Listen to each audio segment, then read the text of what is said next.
when did you decide LA was going to be the move? And then was it like an easy move for you?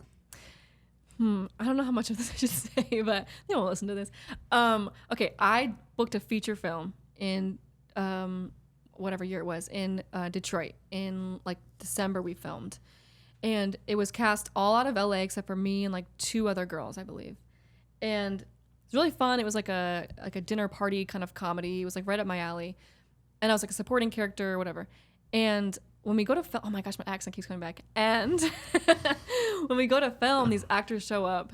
No hate to them. I love all of you guys. They're not gonna listen to this, but no one knew their lines. They were learning them 5 seconds before we were rolling, and we were shooting comedy very similar to Amy Sherman Palladino style, where it was like and it was like 12 pages on a roll, no cut. So it was like you can't mess up. You just can't. Yeah, it's theater. And they were learning it 5 seconds before. They were hiding sides, and I was like, that's my competition.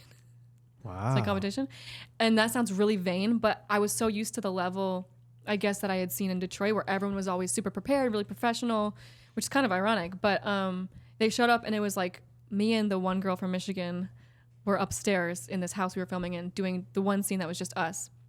We knocked it out in like 15 minutes, and the crew goes, can we just give them more scenes? They're the only ones who are prepared. Wow. And so I had a great time, and I love all of them. There's no hate against it. I'm just saying to say it's kind of illuminating. And so when they all left, I was like, what am I doing here? Like, if that's like, not to say like, oh, that's my competition, but I mean, like, I felt in that moment, I was like, oh, I feel like I can do it now. Because I had this image of like these big LA actors who were like, oh, they're so good, and they're like on a different level than me. And I'm like, no, actually, I think I could hold my own there. Yeah. And so like that, after that was wrapped, I like set a year, like a date a year from that date to move. And I just spent that time like working, saving up, and actually it wasn't that difficult of a move because it was in the middle of the pandemic, which should have been like horrifying, but like it just worked out really well. Like I planned a lot for it, and things fell into place. I already had a lot of friends here. Yeah, because if it was September and then you decided the September before, that was before COVID, and then COVID hits, and then you go right, like maybe on like a little dip in the pandemic. I don't remember. I thought you were here before. It was that, September 2020, I believe. Yeah. And then it happened in March 2020, no? Or 2021? I don't know. It's all a blur. Yeah. It's all a blur, but close enough.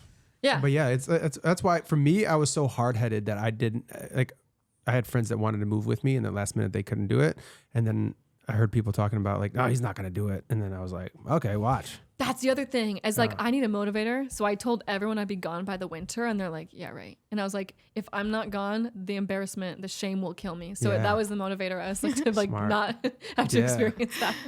I need give me a chip on my shoulder and watch me work. 100%. But you can't. But what I'm realizing now within like therapy and everything too is like, okay, that's a nice like jump start, but you can't ride that for life. Yeah. Like it can activate, but it can't be your sole like pusher for everything, because then I don't know. You think it's good or bad? I think if it works for you, do it. I mean, unless it's toxic to your personality and the way you grow, then yeah. But I feel like it's saying to everyone, hey, I'm going to do this by a certain time, does kind of hold you accountable. Yeah, it's smart. It's super smart. But I'm just saying, like, so for me now, and I think this is also being like really small growing up, is like I'm always trying to like prove myself. So it's like a nice little chip that stays with me. But if you have a chip on your shoulder and you keep on, I'm just trying to prove everybody wrong your whole career, then that's where I think the toxic parts come. Yeah, because then you're never gonna get and past you're never happy. So now I feel like now that I've kind of let that go and gotten over everything. Yeah.